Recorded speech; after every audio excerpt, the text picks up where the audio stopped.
Every night, I smear stinking mud all over my girlfriend's feet, then sprinkle a whole pound of flour on top, then pretend to fall asleep right away. And every night she wakes up at 2, plucks one of my hairs and sneaks out the door. So I follow the footprints she leaves on the ground, but just when I am about to find out what she has been doing, I spot a little girl about to be hit by a truck on the side of the road.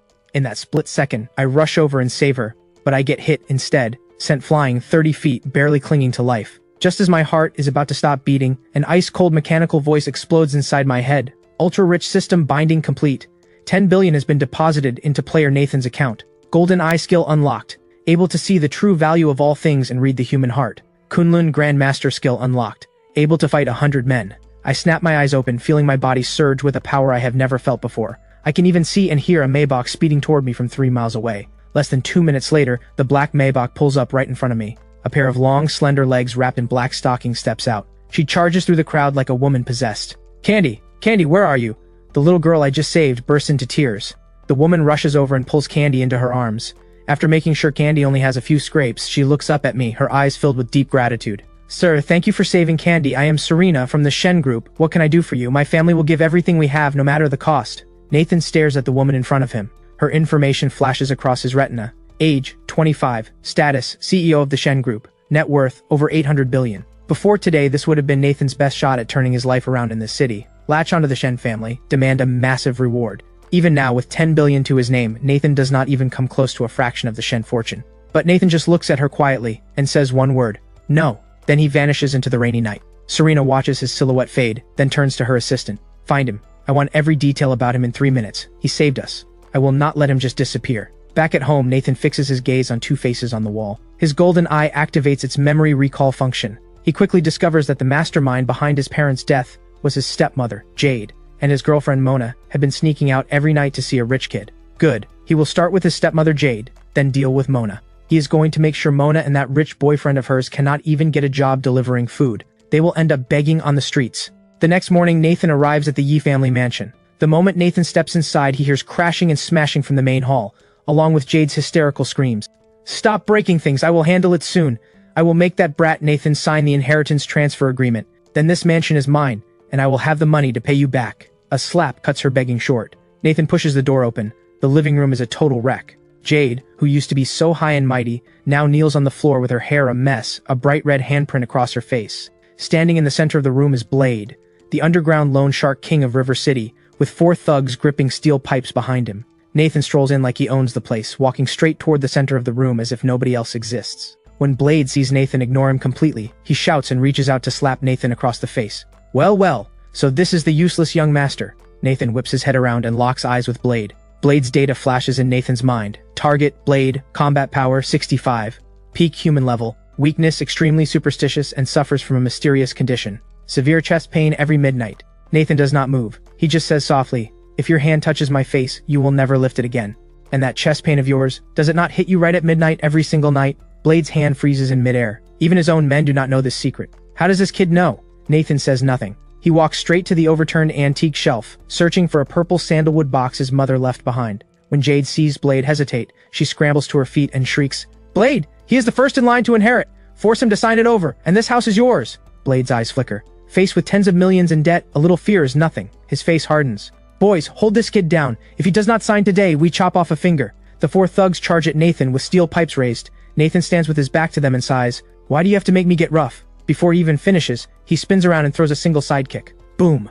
The lead thug flies back 15 feet like he got hit by a truck, slams into the wall, and drops cold. Dead silence. The other 3 thugs screech to a halt and swallow hard. Nathan lowers his leg, and finds the sandalwood box his mother left by the coffee table. He wipes off the dust, then turns to the stunned Jade. Jade, you always wanted this house and the Yi family business, right? Fine. I will give it to you. Jade freezes. Nathan turns to Blade, a smirk playing at the corner of his lips. He pulls out a black bank card. You bring a card reader? Yes, I did. Total is 58 million. Nathan tosses the card over. Charge it all. Jade's eyes explode with wild joy. This fool is actually paying off her debt for her. She starts shaking with excitement. Nathan, smart move. Since you paid my debt, we are even. Now get out. This house is all mine. But the very next second, Nathan's words send her straight to hell. Who said I was paying your debt? He looks at Jade, his eyes full of amusement. That money was to buy the debt itself. From now on, you owe every penny to me. Jade's smile freezes solid. Blade catches on instantly, switching his expression in a heartbeat, now glaring at Jade like a predator. Ma'am, your new creditor is young Master Nathan now. Oh, and sir, anything I can do for you? Want me to help collect interest? Blade decides right then to get on Nathan's good side. Nathan, holding the sandalwood box, walks to the door, stops, and looks back at Jade. I am giving you 2 choices. 1. Move out of this mansion right now, leave with nothing. You cannot even take a single piece of clothing. 2. Pay me back in full within 3 days. 1 second late and I call the police. I will have you charged with fraud and embezzlement. He turns to Blade. And if you do not make sure Jade follows through, I will have you charged with assault. The security cameras at the door caught everything. Those charges are enough to make you rot in prison. With that, Nathan strides out of the mansion. Behind him come Jade's gut-wrenching wails and the sounds of Blade's crew smashing things again. Hearing all this, Nathan stands in the sunlight and feels nothing but satisfaction. But the very next second, the system issues a new mission. Spend 100 million within 2 hours. Failure penalty, a random bodily function will be permanently reduced. For example, lasting only 3 seconds. Forever. Nathan stares at the penalty, the corner of his mouth twitching. System, you are ruthless. But spending money? That might just be the easiest mission in the world. Nathan flags down a taxi, heading straight for River City's most exclusive mall, SKP. The moment Nathan steps out of the cab, a red Ferrari roars to a stop right in front of him, the window rolls down, and there she is. His ex-girlfriend, Mona. She takes off her sunglasses, her eyes dripping with contempt. Oh my, isn't this Nathan? I heard you got kicked out and started delivering food. What are you doing at a place like this? Security does not let beggars in. When the Yi family fell apart, Mona had dumped Nathan at the speed of light, running straight into the arms of a rich kid. Nathan looks at her, and instead of getting angry, he smiles. Perfect. His spending mission needs an audience. That is right, I am here to beg. Nathan straightens his cuffs, grinning from ear to ear. But today, I am not begging for food. I am here for the whole mall. Just then the car door opens, and Mona steps out on the arm of a man in a flashy Versace shirt. The man looks Nathan up and down with his beady little eyes, smirking. Babe, this is your delivery boy X? Pretty face, but what a loser. The air conditioning here costs by the minute. Can one delivery even cover 10 minutes? Mona clings to the man's arm, giggling uncontrollably. Nathan, let me introduce you. This is my boyfriend Derek. His family is in construction materials, worth hundreds of millions. She puts extra emphasis on hundreds of millions, staring at Nathan with a smug look, clearly waiting to see shame, rage, or humiliation on his face. But she is disappointed. Nathan just stands there calmly, his gaze blank, like he is looking at thin air. Move. Nathan steps forward, his tone flat. Don't push your luck. Derek is furious at being ignored. He steps forward, blocking Nathan's path, and reaches out to shove Nathan's shoulder. The instant Derek's hand is about to make contact, deep within Nathan's pupils, a flicker of gold flashes. Derek's data pops up.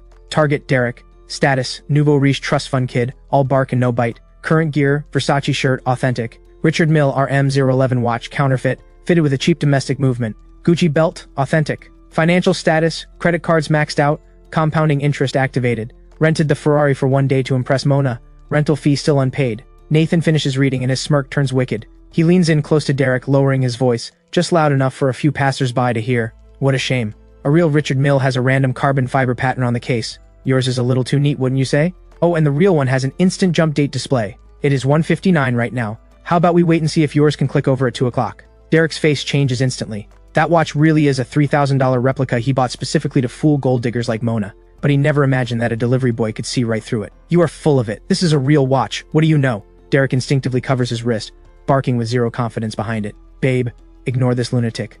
Let's go.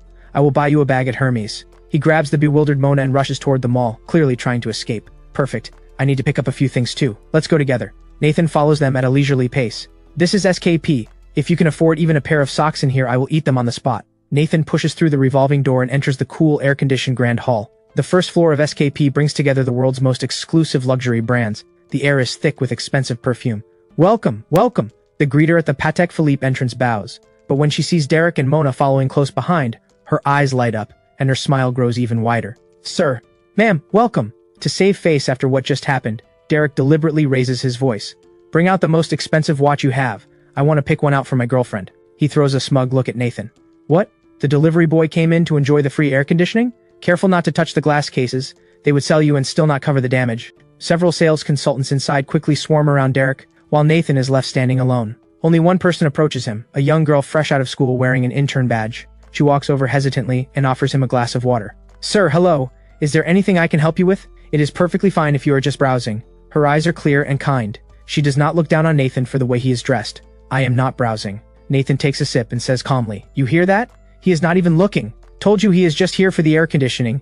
Where is security? How do they let just anyone in here? Mona snickers the moment she hears it. A senior saleswoman walks over, her tone stiff. Sir, if you are not buying anything, please do not take up our time. There is a lounge area over there. Nathan ignores the saleswoman completely. Instead, he looks at the young intern, smiles, and points to the Celestial in the center of the display case, then sweeps his finger across the entire row of Nautilus models beside it. This Celestial, and this whole row. I will take them all. Silence. Dead silence fills the entire store. Babe, did you hear that? He said he wants them all. That is like 20 million total.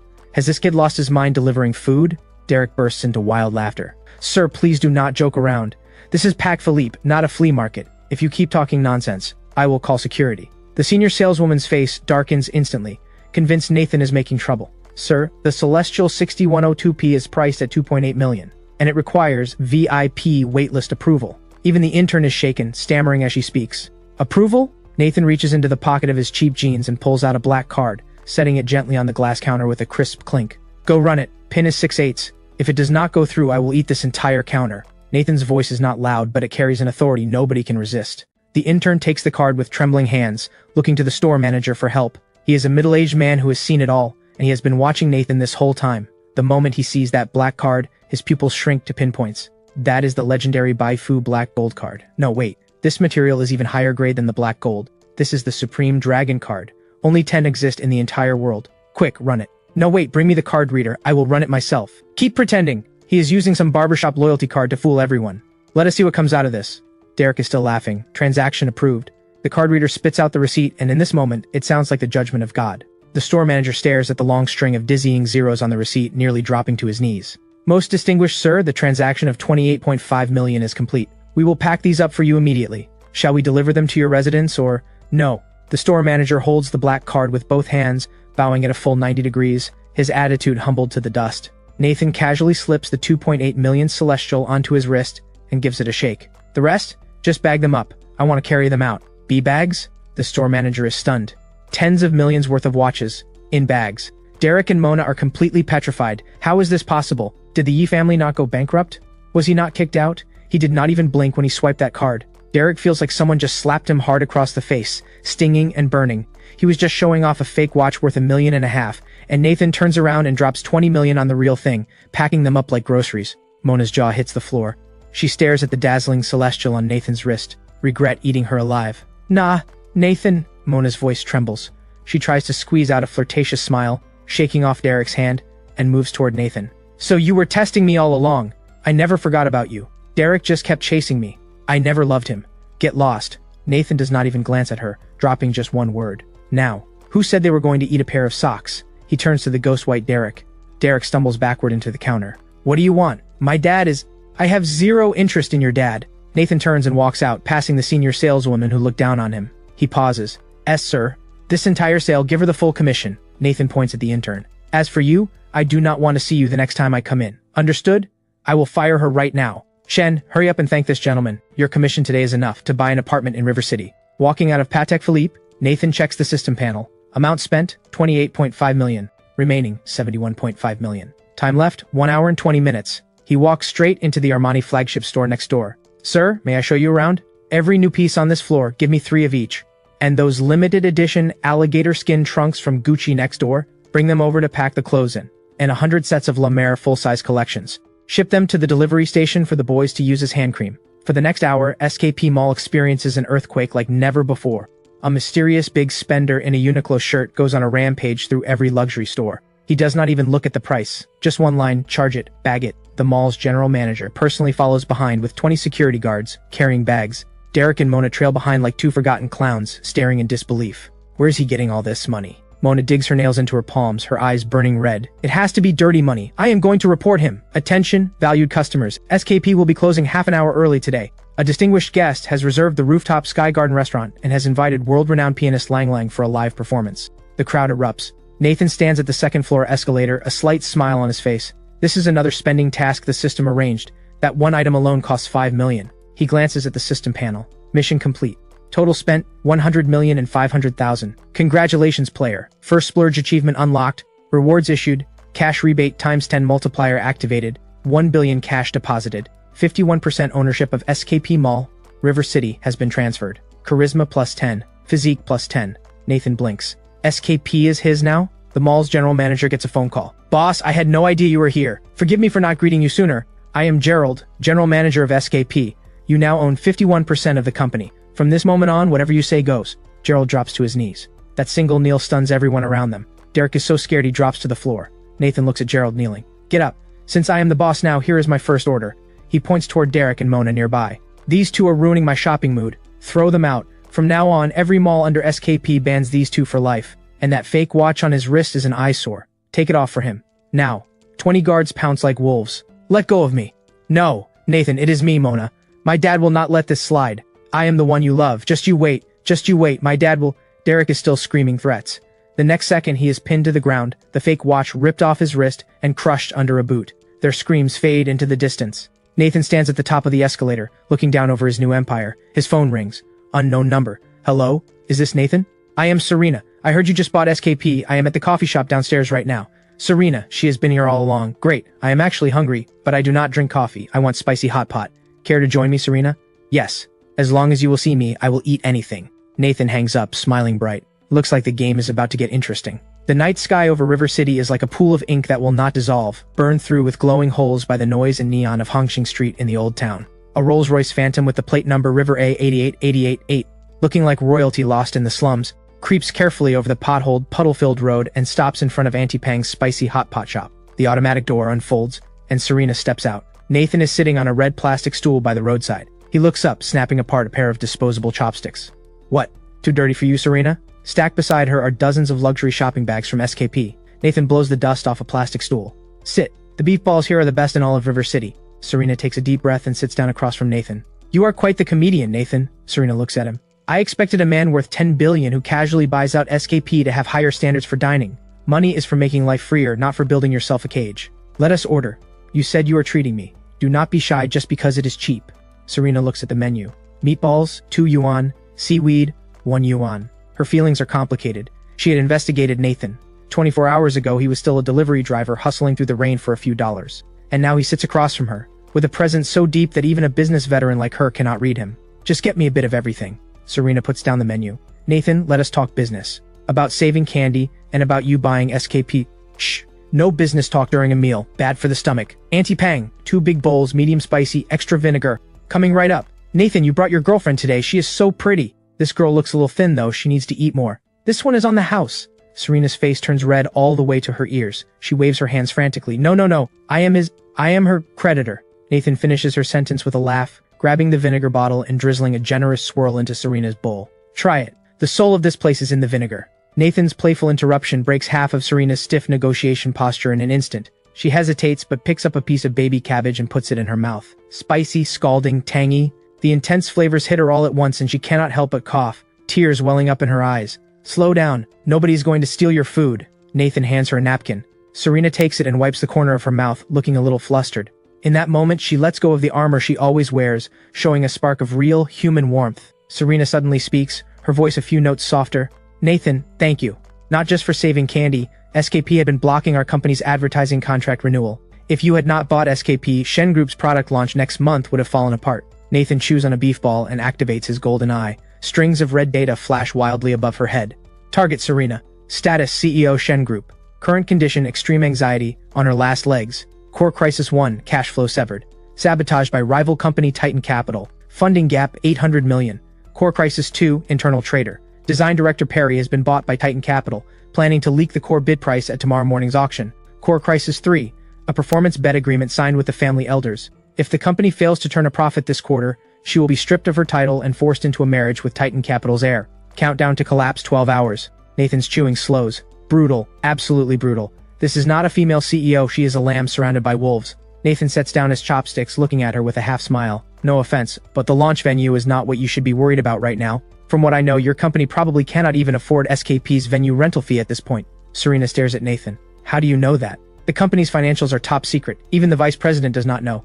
Are you a corporate spy? I am the man who saved your life. Not a spy. Nathan pulls out a napkin and naturally takes her hand, wiping the grease from the back of it. His fingers are long and warm. The moment they touch Serena's ice-cold skin, she flinches like she has been shocked, but she does not pull away. And I do not just know you are broke. I also know the reason you are in this mess is because there is a traitor right beside you. A traitor? Serena goes pale. Right then her phone starts buzzing like crazy. The caller ID shows, Design Director Perry. Serena glances at Nathan. Nathan gestures for her to answer. She picks up. Hello Perry, how is tomorrow's bid looking? A panicked and guilty voice comes from the other end. Something terrible happened. Our servers just got hacked. What?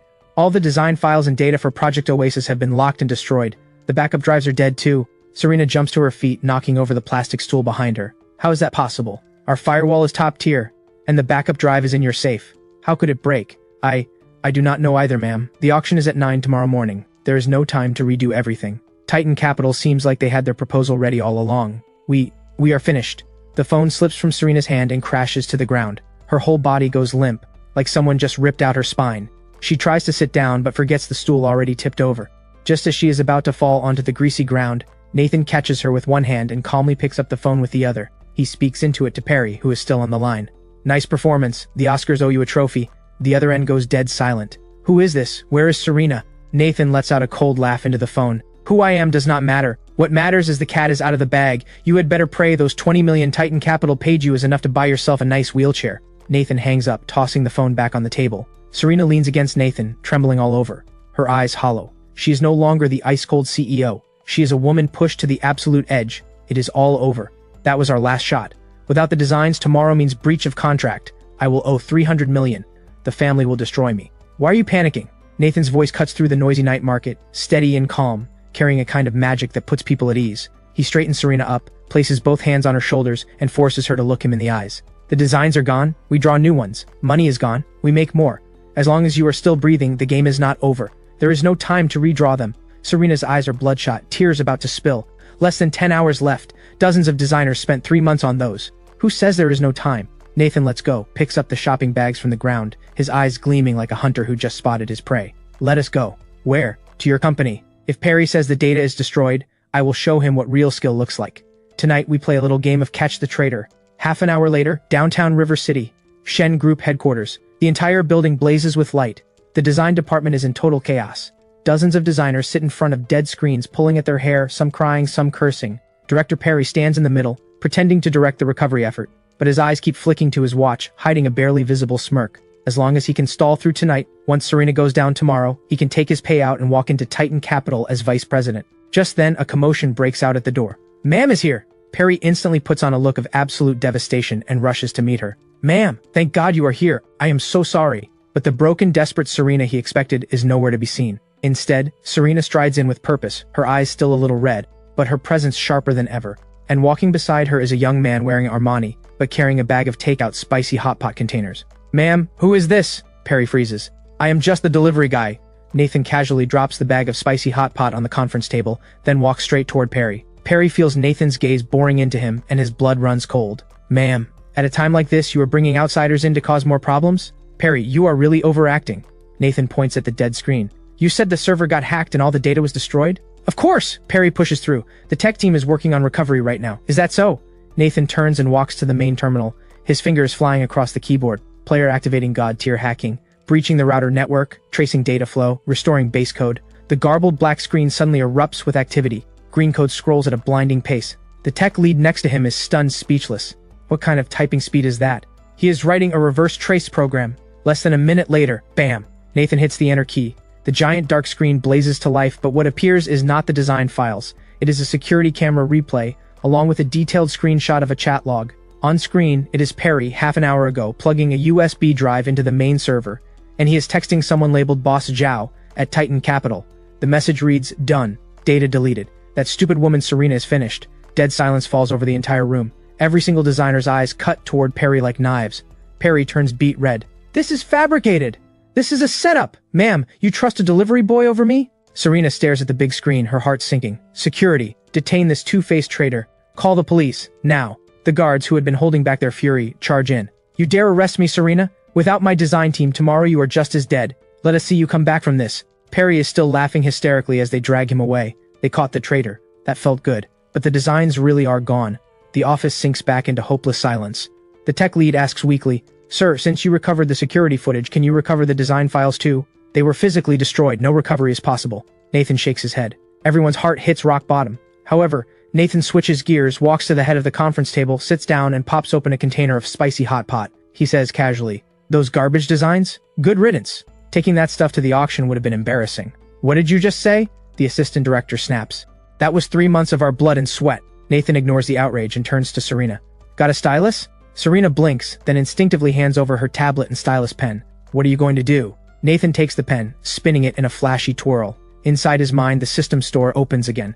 Critical rescue scenario detected. Redeeming item, Ultimate Ad Design Guide, 2035 edition. Redeemed. Nathan's eyes flood with countless colors, lines, and compositions that are decades ahead of their time. A visual shock from the future. If you think those old designs were masterpieces, Nathan says calmly as he begins to draw, then tonight, I will teach you what real art looks like. Over the next hour, every single person in the Shen Group design department watches their entire worldview shatter and rebuild. The man they dismissed as a delivery boy works like a human printing machine, his hands moving so fast they blur, one breathtaking, mind-blowing concept after another appearing on the screen. The lighting, the perspective. This is a perfect fusion of cyberpunk and traditional style, and this lighting, oh my god, this is a masterpiece. The assistant director who was just questioning Nathan is now crouched beside him, handing him water. When the final key visual is finished, Nathan drops the pen and rubs his wrist. On the screen is a poster titled Rebirth, a mechanical rose blooming in a downpour above the ruins. The image mirrors Nathan's own story, and it mirrors Serena's desperate fight. Serena stares at the painting, tears sliding silently down her face. Nathan, she turns to look at the man, who is hunched over eating his now cold spicy hot pot. In this moment, every wall she has ever built comes crashing down. Do not get emotional just yet. Nathan swallows a meatball. The art is done. Now it is time to close the net. Tomorrow morning at the auction, I'm going to make Titan Capital cough up everything they swallowed, with interest. He stands up, walks to the floor-to-ceiling window, and looks out over the River City skyline. Serena, are you brave enough to go all in with me? Serena walks up beside him, standing shoulder to shoulder, the confusion in her eyes replaced by pure resolve. Try me. If we lose, I will deliver food with you. Nathan laughs. Deliver food? That is not going to work. He tilts his head. My passenger seat is reserved for bosses only. River City Convention Center. Today is the final bidding day for River City's landmark project, the Future City Commercial Complex. This is a deal worth tens of billions, and it will decide who rules River City's business world for the next decade. A flashy-as-hell neon green Lamborghini pulls in with an earth-shaking roar, parking across 2 spots in the VIP lot. The scissor doors swing up, and out steps a young man in a white suit, his hair slicked back with enough gel to reflect the sun. Victor, the crown prince of Titan Capital. Trailing behind him, grinning like a lapdog, is Perry, the former design director of Shen Group, just bailed out last night. Victor, sir, do not worry, Serena is finished. Perry, sporting 2 massive black eyes and a still swollen face, looks almost giddy. I deleted the data myself, even wiped the hard drives with a degausser. Unless God himself comes down, she is walking in with nothing today. Well done. Once the Shen family goes bankrupt, that proud little princess will have no choice but to do whatever I say. Just then, a black Audi A6 glides in. It is Serena's car. Compared to the supercars around it, it looks almost embarrassingly modest. Victor lets out a low whistle, then swaggers over with Perry to block the car door. Well, if it isn't the gorgeous Serena. The car door opens. Serena steps out. After a night of agony and transformation, she looks surprisingly composed. The anxiety from yesterday is gone from those striking eyes. And from the driver's seat behind her steps a young man. It is Nathan. Today, to match Serena's look, he is wearing a dark gray business casual suit. No tie, but radiating a relaxed, effortless elegance. He carries a silver metal briefcase. Victor, move. Good dogs do not block the way. Serena's voice is ice. Serena, still talking tough when you were about to go down? I heard your design team was screaming and crying all night. Even your servers burned. So, are you here to officially withdraw, and then beg me to buy your company? His eyes crawl over Serena's body. He lowers his voice. Actually, if you come to my room tonight, I will raise the offer by 10%. Before Serena can respond, a hand suddenly reaches out, waving in front of Victor's face like swatting a fly. Hey buddy, do something about that breath. You are gagging my boss. Who the hell are you? You do not get to talk here. You are just a driver. Victor, sir, this is the delivery boy from last night. The one who jinxed everything. Ruined our whole plan. Victor laughs. He laughs so hard he can barely stand. Serena, have you lost your mind? Bringing a delivery boy to $1 billion auction?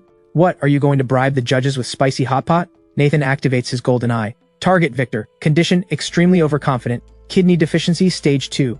Personal items classified bid floor document hidden in his inner pocket. 1 bottle of little blue pills.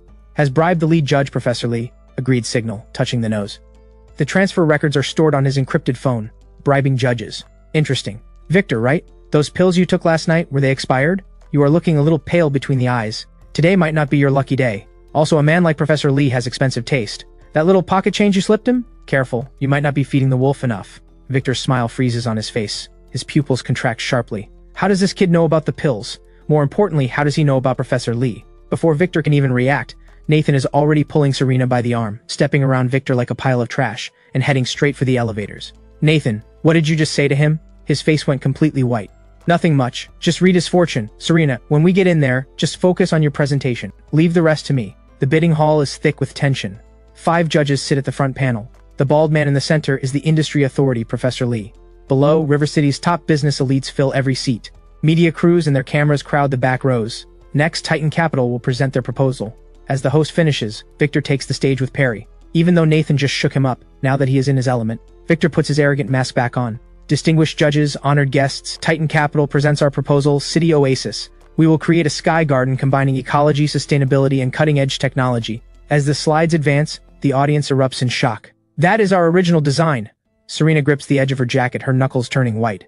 That is right. Perry had deleted the Shen Group's original files, but he brought copies to Victor. The current City Oasis, aside from the name change, is a pixel-perfect copy of Shen Group's earlier design draft. Shameless, Serena grits her teeth. That double helix sky bridge is our patented original, and that photosynthetic glass curtain wall is our exclusive concept. Original. Down in the audience, Nathan lets out a cold laugh and pulls out his phone. System command, hack into the venue projection system. Connection established. So you want to play the plagiarism game? Then let me make it crystal clear.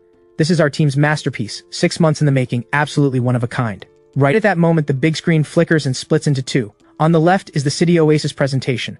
On the right is Shen Group's internal meeting footage from 3 months ago. The room goes dead silent, then explodes. Holy, is that not the Shen Group's old proposal?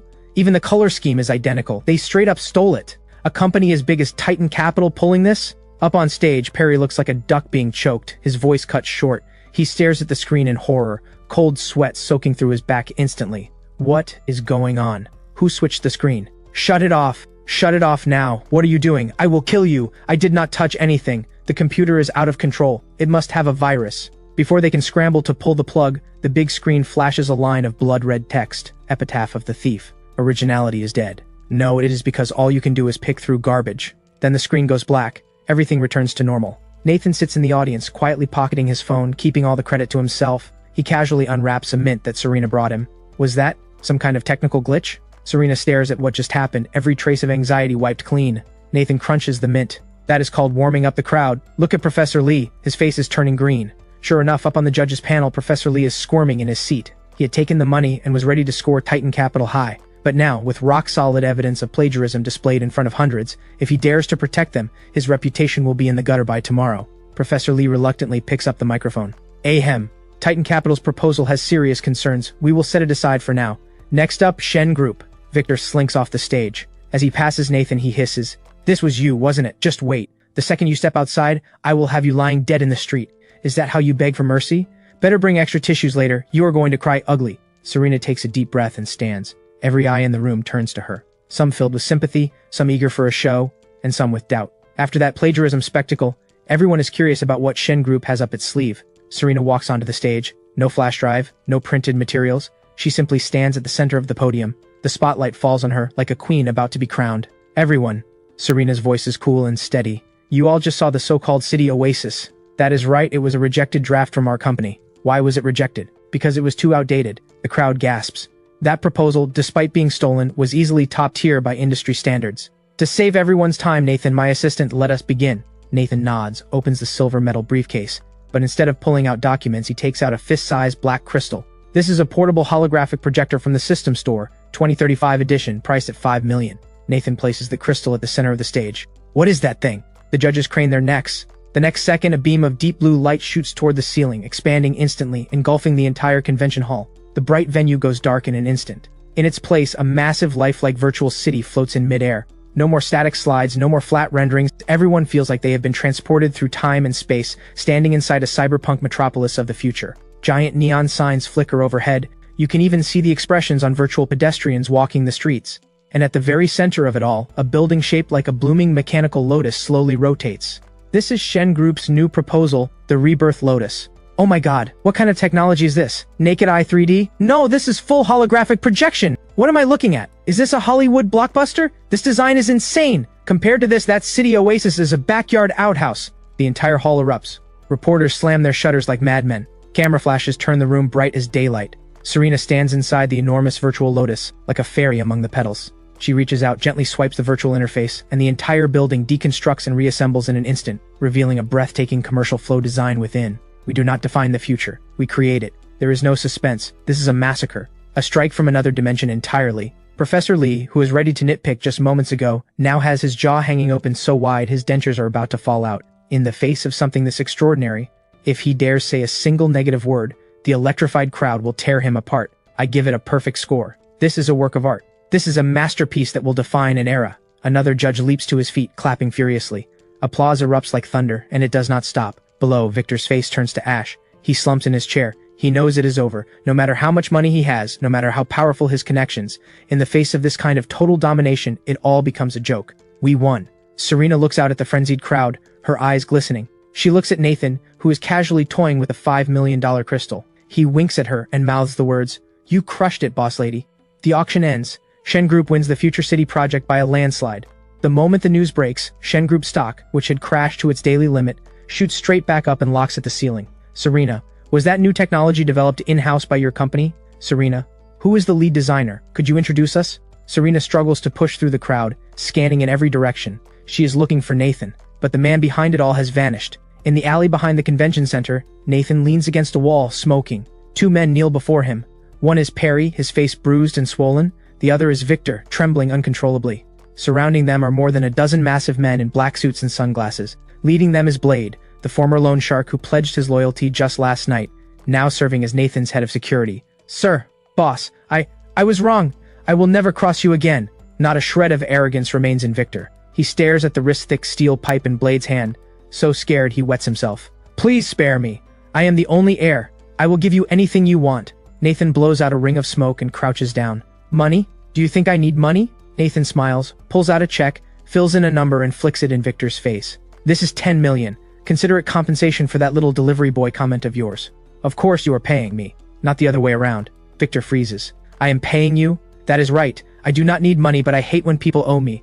Blade, teach Victor how to write a proper IOU. As for the interest rate, use the same rate he was paying on his gambling debts in Macau. "You got it, sir. Trust me. This is my specialty." Blade grins and closes in. Nathan stands up and walks away, ignoring the screams behind him. The moment he steps out of the alley, his phone rings. "Nathan, where are you? The celebration is about to start. You are the star. It will not be fun without you. Skip the party. I do not like those things." Nathan gazes at the giant Shen Group billboard scrolling on a downtown skyscraper. "Serena, do not forget our deal. Keep that passenger seat open for me." 2 seconds of silence on the other end. "Nathan, I do not want you in the passenger seat anymore. I want you to be the driver. For the rest of our lives. Would you?" That is practically a confession. Nathan pauses. But inside his mind, the system erupts with a piercing red alarm. "Warning! Warning! Players' excessive use of future technology has attracted the attention of the Shadow World. S-class threat incoming. The world's top assassin organization Black Mamba has accepted a contract. Target Nathan. Bounty, $100 million. Client, the Wu family. Victor's father. Countdown 30 minutes until the first wave of assassins reaches the battlefield. Beat the dog and the owner shows up. He speaks into the phone. "Serena, cancel the party. Go home right now. Lock every door and window. Send all of Blade's men to surround your house. No matter what you hear, do not come outside. What is wrong?" "Nathan, you are scaring me." "It is nothing." Nathan looks up at a black helicopter circling in the distant sky. "Just some filth that needs cleaning. This time, I'm going to show the entire underworld of River City who the real king is." In the abandoned industrial district slated for demolition, the air feels as heavy as lead. The black helicopter does not open fire. Instead, like a circling vulture, it loops twice and hovers above an abandoned building half a mile away. Nathan stands at an empty intersection, the cigarette between his fingers burned down to the filter. "Come out." He flicks the butt away. "You call yourselves the world's top assassin organization and you still hide in the shadows like rats?" Dead silence all around. Then, a faint whisper cuts through the air, like death itself letting out a sigh. If this were an ordinary man, that armor-piercing round would have blown his skull open by now. But Nathan is not ordinary. Through the lens of his golden eye, that bullet hurtling in at 3 times the speed of sound is dragging a long heat trail behind it, moving as slow as a snail. Nathan does not even move his feet. He just tilts his head slightly, the movement so small it is almost invisible. The bullet grazes his hair, slams into the concrete pillar behind him and punches a crater the size of a bowl. "Is that all you have got?" Nathan raises his head, his gaze piercing through 1,500 feet to lock onto the sniper hiding behind a billboard.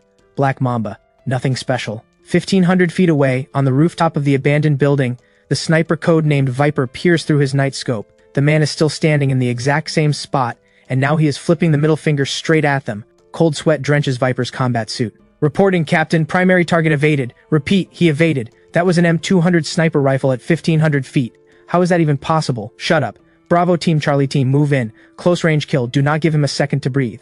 Copy that. The moment the order drops, 12 dark figures burst out of the shadows from every direction. They are in full exoskeleton tactical armor, carrying silenced tactical submachine guns and high-frequency vibration blades, moving in perfect sync like a pack of silent wolves, closing in on Nathan from all sides. Nathan stands at the center of the kill zone, not a trace of fear on his face. Instead, a flicker of bloodthirsty excitement. System, I want to buy something. S-class combat environment detected. System source smart recommendations activated. Absolute defense shield single use, 50 million, blocks all attacks short of a nuclear strike, lasts 10 minutes. Terminator T-800 trial card, 1 hour, 100 million. Bajikwan Grandmaster, permanent, 200 million. Telekinesis, beginner level, 500 million. I will take the Bajikwan, 200 million deducted. Uploading Bajikwan Grandmaster muscle memory, upload complete. A terrifying wave of heat surges through Nathan's entire body. His bones crack like popcorn. His lean muscles tighten instantly. Every single fiber feels loaded with enough power to split a mountain. Right then, the two lead assassins arrive. Two high-frequency vibration blades glinting with cold light, one from the left, one from the right, aimed straight at Nathan's throat and heart. A cold voice whispers in their ears. Too slow. Bajikwan. Iron slam. Nathan does not even throw a punch. He just twitches his shoulder, then smashes into the assassin on his left. A sickening crunch echoes through the air. The man in full Kevlar body armor and exoskeleton plating flies backward as if hit head-on by a high-speed train, shooting through the air like a cannonball and crashing clean through a brick wall. The remaining 10 assassins screech to a halt, their eyes wide with pure terror. Open fire! Open fire! Do not let him get close! The captain screams into his headset. Muzzle flashes erupt everywhere. A storm of bullets pours toward Nathan like rain. But Nathan moves. With Bajikwan fueling his footwork, he weaves through the hail of bullets like a phantom bolt of lightning. His golden eye is pushed to its absolute limit. Every single bullet's trajectory appears in his vision as a clear, glowing line. The ones he cannot dodge, he reaches out. Nathan's fingers move at lightning speed and snatch a bullet right out of mid-air, pinching it between two fingers. Monster! He is a monster! Now it is my turn. Nathan drops the bullet and explodes forward. The next 3 minutes are a one-sided slaughter. Nathan moves like the Reaper's scythe. Wherever he passes, bodies drop. The raw power of Bajikwan is unleashed to its fullest. Heart-crushing elbow, death god triple strike, sky-splitting cannon. Every move is simple, direct, yet loaded with devastating force. Exoskeleton armor crumbles like paper in front of him. One assassin tries to fire a rocket launcher, but before his finger even hits the trigger, Nathan kicks his arm clean off. The launcher drops to the ground and boom. It blasts the assassin into the sky. When the last killer is sent flying, the entire block falls silent once more. Nathan stands in the middle of a battlefield straight out of hell, his Armani suit without a single drop of blood. Only those deep eyes still burning with golden fire that has not yet faded. He lifts his gaze toward the top of the abandoned building. There is still one last big fish up there. On the rooftop, Viper's hands are shaking. He has spent 20 years as a mercenary. He has killed warlords in Africa, blown up oil fields in the Middle East. He has seen every kind of dangerous man there is. But someone who wipes out a fully armed elite squad bare-handed in 3 minutes? He has never even heard of such a thing. Retreat! Retreat now! Intel was wrong. This is not an S-class mission. This is a triple S suicide mission. Viper screams into his headset, scrambling toward the zipline to escape. The instant he turns around, you came all this way. Why not stay for some tea? He rips the Desert Eagle from his thigh holster and fires without hesitation. The shot rings out. But Nathan is gone. The next second, Viper feels a chill on his wrist, followed by searing pain. His right hand, still gripping the Desert Eagle, drops to the ground. The cut is smooth as glass. And standing before him, Nathan is toying with a thin piece of rusty metal stained with blood. It is a scrap of aluminum can he picked up off the ground. A flick of the wrist that kills. Viper clutches his severed wrist, screaming, and collapses to his knees. His eyes are filled with despair and terror. Do not kill me! I am the head of Black Mamba's entire Asian division. If you kill me, Black Mamba will hunt you to the ends of the earth. Nathan looks down at him like an insect. Threatening me? You know what I hate the most? People threatening me with things I have more of than I can count. Like money. Nathan pulls out his phone and opens a new interface. It is the dark web all-seeing eye just unlocked by the system. Black Mamba. Secret organization. Headquarters, an island in international waters, Pacific Ocean. Total assets, approximately 30 billion. Current leader, codename, Venom King. True identity, illegitimate son of a fallen European noble family. How do you know all this? This is top-level classified. System, redeem Hand of God hacking upgraded. Hack into Black Mamba headquarters. Freeze all funds. Also, send every assassin a brand new bounty. 3 seconds later, Viper's encrypted communicator starts buzzing like mad. And it is not just him. At this very moment, over 3,000 Black Mamba assassins scattered across the globe simultaneously receive a top priority red alert. Maximum bounty. Target the entire Wu family. Priority targets Victor and his father Warren. Client codename God. Bounty $1 billion. Bonus clause, whoever takes Warren's head becomes the next leader of Black Mamba. The current leader, Venom King, has been bought out by God for $50 billion. The organization has been renamed Divine Wrath, Viper mutters to himself, his entire worldview crumbling. He never in his wildest dreams imagined someone could just buy an entire assassin organization. What, you do not believe it? If not, check your bank account. As a welcome gift, I just sent every living assassin $1 million. Viper's phone buzzes. Deposit notification, $1 million. In this moment, the way Viper looks at Nathan changes completely. No longer fear, but fanatical devotion. B-boss! He slams his forehead to the ground, banging it so hard the floor shakes. I was blind. I will walk through fire for you, boss. That old dog Warren, I will go kill him right now. Your hand is gone. You are useless. I do not keep dead weight. Viper's face turns to ash. However, Nathan switches tone. I have a pill. Take it, and your hand will grow back. Plus, your strength will triple. It is a regeneration pill. 50 million in the system store. But the pill is poisoned. You will need an antidote every 3 months. If you ever betray me, I will take it. Viper snatches the pill without a second thought and swallows it whole. Then the impossible happens. New flesh begins crawling across Viper's severed wrist, visibly stopping the bleeding, scabbing over, and regenerating. A miracle. This is a miracle! Viper weeps. Nathan turns around and walks toward the edge of the building. Clean up the bodies.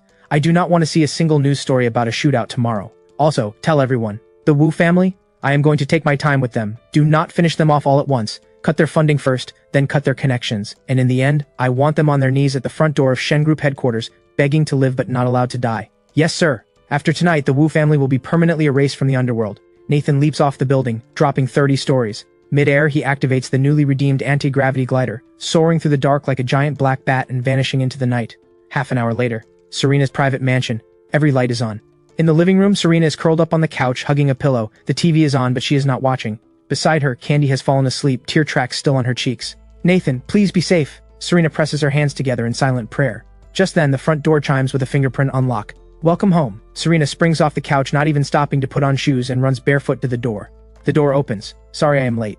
Passed by the night market and found a great crawfish place. Pick some up. 13 spice flavor. Nathan! Serena loses all composure, throwing herself straight into Nathan's arms, wrapping her arms around his waist. Tears instantly soaking through his shirt. Where did you go? Do you have any idea how worried I was? I heard the helicopters. I thought, silly. Did I not tell you? Just some filth that needed cleaning. He looks up at the sky through the window. The storm clouds have cleared, revealing a bright full moon. From now on, the night in River City answers to me. No one will ever hurt you again. Nathan, who are you really? Nathan leans down and kisses the tears from the corner of her eyes. I am your ultra-rich man, and your knight. At the same time, on the other side of River City, in the Wu family mansion, Warren, chairman of Wu Corporation, is sitting in his study, anxiously waiting for good news. Why has there been no reply? What is that useless Viper doing? Warren crushes his cigar into the ashtray. Suddenly, the study door bursts open. The butler stumbles in, face white with terror. Master! Something terrible has happened! What are you panicking about? Is the sky falling? Warren roars. The butler hands over a tablet with trembling hands. The sky really has fallen. Look, the dark web is covered with bounties on our family. Our stock just crashed. Every share dropped 90% in pre-market trading, and a dozen major shareholders just called at the same time to pull out. What? Warren grabs the tablet. One look, and the room starts spinning. He coughs up a mouthful of blood. On the dark web's front page hangs his own enlarged photo. Below it, a line of blood-red text, Global Hunt. Target, the entire Wu clan. Bounty, $1 billion. Who? Who did this? Warren screams like a dying animal. Just then the study phone rings. An unknown number. Warren answers with shaking hands. From the other end comes a voice disguised by a modulator, yet still dripping with bone-chilling cold. Good evening, Chairman. I hear you hired Black Mamba to kill me. Too bad. Black Mamba answers to me now. Enjoy your last night. When the sun rises tomorrow, it will be the end of the Wu family. The line goes dead. The phone slips from Warren's hand. He collapses into his chair, eyes hollow. Outside the window, the brilliant lights that once belonged to the Wu Empire now look like lanterns lighting the road to hell. River City mornings are usually busy and orderly. But today, the air across the entire city crackles with a suffocating madness. It all traces back to the mysterious organization called Divine Wrath. Last night's dark web bounty. $1 billion. Enough money to buy half a small country, and it has set the entire global underworld on fire. WU Corporation headquarters. This glass skyscraper, once a symbol of River City's ultimate power, is now completely surrounded, but the crowd at the gates is not reporters or workers demanding wages. It is clusters of hard-eyed strangers with suspicious bulges under their jackets. Top floor. Chairman's office. Warren looks like he has aged 10 years overnight. He slumps in his $1,000,000 rosewood chair, hair a mess, eyes bloodshot, clutching a satellite phone. Hello? Mayor, it is me, Warren. I am not asking for much. Please just send someone to protect me. What? Bad signal? Hello? Hello? Warren hurls the satellite phone at the floor-to-ceiling window. Bang. The bulletproof glass cracks with a white mark reflecting the swarm of ant-like figures gathered below. Just then, the heavy mahogany office door is kicked open from outside. The person who walks in is not a killer but his secretary. Except right now, this woman who used to obey his every command is stone cold, carrying a cardboard box. Chairman, here is your resignation letter. The secretary throws a piece of paper in Warren's face. I already printed it for you. Oh, and the entire finance department has quit. You dare rebel? I am the chairman. I am not dead yet. Chairman, stop dreaming. Wu Corporation stock is worth less than toilet paper now. The banks have frozen every asset. You owe 3 months of utility bills on this building alone. You are a walking liability. Who is going to recognize you as chairman? The secretary walks out without looking back, grabbing the solid gold pen holder off the desk on her way out. Get back here! Put my pen holder down! Warren screams and tries to chase after her, but 2 massive bodyguards block the door. These are the men he had hired at top dollar. One of them chews his gum. Save your energy, Chairman. The only reason we are still here is because someone paid us more. Our job is to watch you and make sure you do not hurt yourself. Who is it? The bodyguards say nothing. They simply step aside, respectfully clearing a path. From the end of the hallway comes the sound of unhurried footsteps. Leather shoes on marble, each step ringing out crisp and clear, every click landing right on the hearts of father and son. A young man in a tailored navy blue suit, arm in arm with a stunningly elegant woman, strolls in like he owns the place. Behind him follows a small army of suited professionals, each one carrying a briefcase. They look like a full-scale acquisition team. Morning, Chairman. Nathan walks into the office, scanning the over-the-top luxury, and his eyes land on Warren's pale face. So this is the richest man in River City's office? The taste is a bit tacky. Nathan casually picks up a golden-toed ornament from the desk, weighs it with a look of disgust, and tosses it into the trash. Warren glares at the man in front of him, hatred practically spilling from his eyes. Nathan! It was you! You posted the bounty! You demon! What do you want? Even killers draw a line! What you are doing is illegal! Nathan pulls up a chair for Serena and leans lazily against the edge of the desk. When you sent assassins to kill me last night, did you think about the law? Rules for me but not for thee? Nathan snaps his fingers. One of the attorneys steps forward, opens his briefcase, and pulls out a thick stack of documents, spreading them out in front of Warren. Chairman, allow me to introduce myself. I am Nathan's lead attorney. This is a complete asset transfer agreement for WU Corporation. Based on our calculations, WU Corporation currently carries $23 billion in debt. Due to force majeure, the current valuation stands at negative $5 billion. By all rights, this company should be in bankruptcy liquidation. However, my client Nathan, out of the goodness of his heart, is willing to acquire it. Acquire? How much are you offering? As long as you cancel the bounty, I will give you the whole company. All of it. Nathan smiles and holds up one finger. 100 billion? Nathan shakes his head. 10 billion? Warren grits his teeth. Nathan shakes his head again. 100 million? Warren's heart sinks to rock bottom. Nathan drops a smile. He reaches into his pocket and pulls out a coin. It is a rusty 1-cent coin that went out of circulation years ago. Clink. The coin spins on the desk, scraping out a sharp grating sound. It finally topples in front of Warren. 1 cent. For 3 generations of everything the Wu family has built. This building, every property, every car, every stock under your name, even the suit on your back. Warren spits blood and slams the desk. This is outrageous. I would rather burn it all, give it to beggars before I give it to you. Burn it. Nathan's eyes go ice cold. Go ahead and try. But let me remind you, 3,000 bounty hunters downstairs are getting restless. If I cancel the capture alive order, what do you think happens when they storm in? Warren goes rigid. Dad, sign it! I want to live. I do not want to die. Victor breaks down completely, crawling over to cling to Warren's leg, sobbing with snot and tears running everywhere. Looking at his son's pathetic state, the last light in Warren's eyes goes out. Warren picks up the pen with a trembling hand. Nathan, you are ruthless.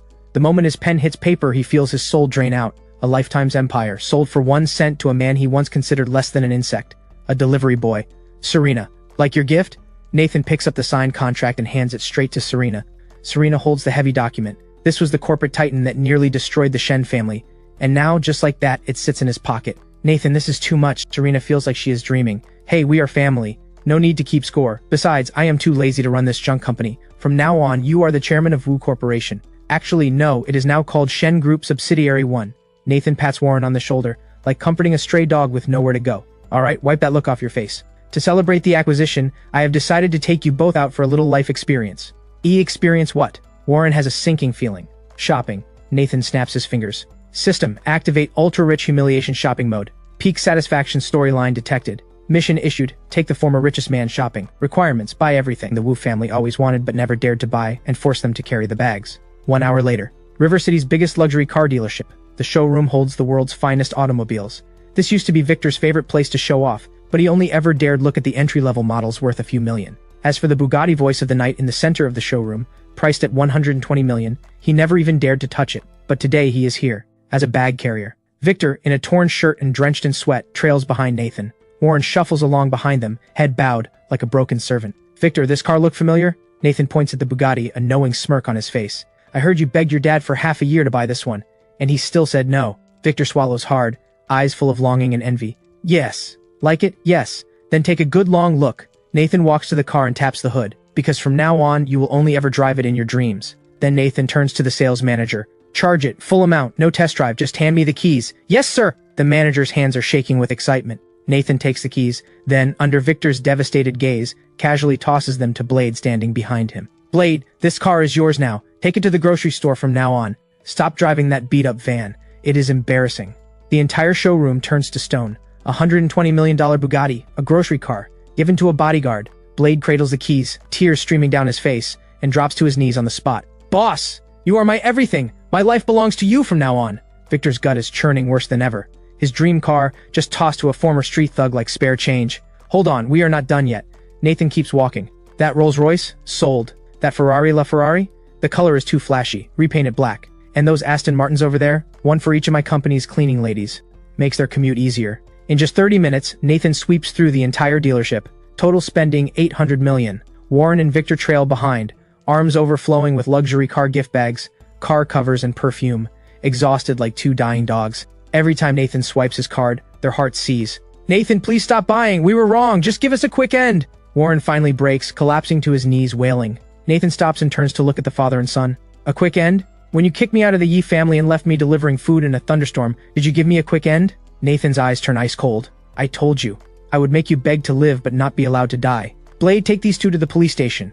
Tell the chief to set them up in a luxury cell, and find them some friendly cellmates to keep them company. I hear Victor has such smooth skin. He should be very popular. Understood. Do not worry, Victor. I know how things work in there. Blade grins and drags the Wu father and son out like dead weight. No! Nathan, you cannot do this! We are practically family! I was wrong! Victor's desperate screams echo through the showroom, then slowly fade to nothing. With the Wu family dealt with, Nathan lets out a long breath. What is wrong? Not happy? Serena walks up beside him, gently taking his arm. No, just a little bored. Nathan gazes at the busy street outside. The Wu family fell too fast. No challenge at all. Serena laughs. If anyone else heard you say that, they would kill you. That was the Wu family. They used to run this city. The sky has changed. Nathan takes her hand. Come on. I want to take you somewhere. Where? To see your new office. Top floor of the Wu Corporation building. The view is incredible. Perfect for a romantic conversation. Just as the two are about to leave, Nathan's phone rings. An encrypted number with no traceable origin. Nathan frowns slightly and picks up. From the other end comes an aged but powerful voice, carrying the authority of someone who has held power for decades. Young man, I must say, you have been making quite a stir in River City. Nathan's eyes narrow. Who are you? Who I am does not matter, the old man says calmly. What matters is you touch the Wu family. Warren may be a worthless mutt, but he is still my dog. You should check who holds the leash before you kick the dog. Ah, beat the dog and the owner shows up. So, you want to post a bounty too? Nathan shows no fear. If anything, he sounds excited. Finally, a real opponent. Bounties, I do not play such crude games. A hint of mockery lines the old man's voice. Young man, you may have some money and some skill, but in the face of real power, money is just numbers, and muscle is just brute force. I am the steward of the Liu family in the capital. My young master is very interested in what you have in your possession. The ultra-rich system, or rather your ability to conjure money out of thin air. Nathan's pupils contract sharply. They know about the system. A word of advice, the old man continues. In 3 days, the Liu family will send people to River City to take over what is left of the Wu Empire. When that happens, I suggest you play it smart and hand over what you have got. Otherwise, you will learn what real despair feels like. The line goes dead. Nathan stands still, phone in hand, silent for a long time. The Liu family of the capital. The nation's true apex dynasty, a legendary force that controls the economic lifelines of the entire country. Compared to the Liu family, the Wu family really was nothing more than a dog. And worse, they seem to have caught wind of the system. Nathan, what is wrong? Who was that? Serena senses something is off, and asks with concern.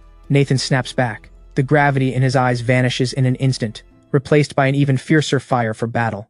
Nothing. Just some old man who thinks too highly of himself. Nathan slips the phone back into his pocket and looks north, toward the capital. Serena, looks like our vacation is over. The next round of this game might get a little intense. System, Nathan calls out in his mind. Detected. Player is facing precursor to a world-class crisis. System upgrade mission triggered. Rise of the ultra-rich. Mission objective, before the Liu family arrives, elevate all assets, power, combat strength, and connections to sovereign tier. Current rewards, Future Tech Arms Factory Blueprint 1 copy. Death Soldier Summon, recruit 100 absolutely loyal Gene soldiers. Unlimited cash flow mode, for 24 hours all spending, regardless of amount, will not be deducted. Instead, every purchase returns double. When he hears the third reward, Nathan laughs. A wild, reckless laugh. An absolutely unhinged laugh. Unlimited cash flow. Double rebate. The Liu family, huh? You want to play economic warfare? Then I will blow a crater through your precious capital with cash. Nathan grabs Serena's hand and strides toward the Bugatti he just bought. Let's go. Time to spend. Tonight, I am going to double this entire city's GDP. The Caesar Palace cruise ship. This is tonight's venue for the Century Charity Gala. On the surface, it is charity, but in reality, it is a power play between Western capital and domestic elites. The host is the Rothschild family, and the CO host? The Liu family of the capital. The scale tonight dwarfs anything before. The guests are no longer small-time River City businessmen but Wall Street titans, European aristocrats, and the heirs of the nation's most powerful families. When Nathan's black Hongqi L9 rolls to a stop at the end of the red carpet, a storm of camera flashes erupts. Nathan steps out with Serena on his arm, dressed to the nines. Tonight she is wearing the starlight gown, personally designed by Nathan. Made from system-redeemed future materials, the hem shimmers as she moves, as if an entire galaxy is flowing across the fabric, instantly outshining every Hollywood actress and socialite in the room. So that is Nathan. I heard he built a 6th-generation engine. Is that even real? He crossed both the Rothschilds and the Liu family. Tonight is probably a trap disguised as a feast.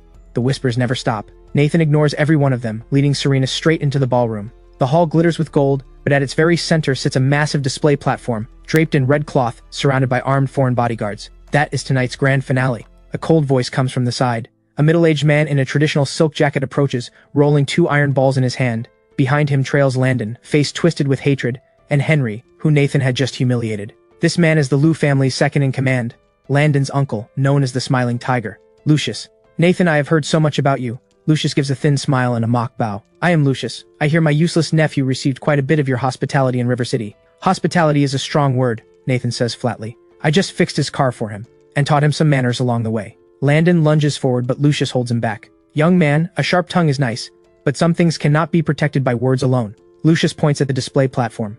Tonight's auction was arranged by Henry, specifically for you. I hope your wallet is as tough as your mouth. The three of them share a knowing laugh and turn toward the VIP section. What are they planning? Serena has a bad feeling. Whatever they are planning. Nathan's eyes go cold. Tonight, they will not take a single cent home. The gala begins. After a long round of speeches, the main event finally arrives, the auction. The first few lots are jewelry and paintings.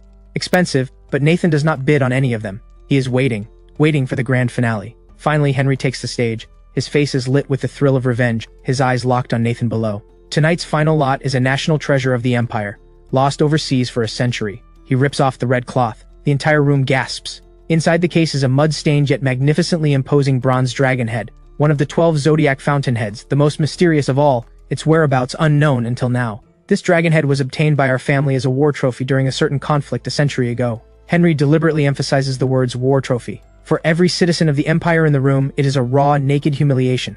Starting bid, $1 billion. Minimum raise, $100 million. Henry stares down at Nathan with a smirk. Nathan, I hear you are a patriotic businessman. Now is your chance to prove it. If you do not buy it, this dragon head will be sent to a museum tomorrow, permanently labeled as a testament to the conquest of the East. The audience erupts. Shameless, this is robbery. This is a slap in our face. Every eye turns to Nathan. It is a dead-end trap. Buy. And he becomes a cash cow bleeding money to Western capital. Refuse and the national treasure is humiliated forever. Lucius sneers from the side. Nathan, why so quiet? Where is all that unlimited money of yours? Where is that patriotic spirit? Do not tell me you are a coward. Nathan slowly rises to his feet. He straightens his suit buttons, his gaze calm as he looks up at Henry. $1 billion? Nathan raises his paddle. I bid $100 billion. Dead silence. $100 billion. Even Henry freezes. He had only planned to squeeze a few dozen billion out of Nathan, but this man just multiplied it by 10. Nathan, you have lost your mind. Serena tugs at his sleeve. This is their trap. If you give them the money, they will recover everything. Relax. Nathan pats her hand. Whether they get the money is not up to them. On stage, Henry snaps back to reality, his heart racing with joy. With $100 billion, the family crisis would not just be solved, they would turn a massive profit. $100 billion going once, $100 billion going twice. Sold! Henry slams the gavel without hesitation. Nathan, please transfer immediately. We only accept instant settlement through the SWIFT network. He had already set the trap. The moment Nathan's funds enter the SWIFT network, Henry would use his access to swallow the money, then freeze the transaction under anti-money laundering laws. In the end, no treasure and no refund. Robbery at its finest. Nathan pulls out his black card and hands it to the attendant. The big screen displays the transfer interface. Just as the entire room holds its breath, waiting for that astronomical sum to go through, the screen suddenly flickers and turns blood red. Warning, transaction failed. Error code 404. Your bank has been acquired. What? Henry is dumbfounded. What do you mean acquired? This is Atlantic Union Bank, my family's own bank. Nathan stands below, hands in his pockets, flashing a brilliant smile. Sorry about that, Henry. Just 1 minute before the auction started, this $100 billion completed a hostile takeover of Atlantic Union Bank on the U.S. secondary market. In other words, Nathan points at the card reader, I am now moving my own money from my left pocket to my right, inside my own bank. And you, as the former shareholder of this bank, are now under investigation for massive financial fraud and embezzlement of depositor funds. Nathan snaps his fingers. The ballroom doors burst open.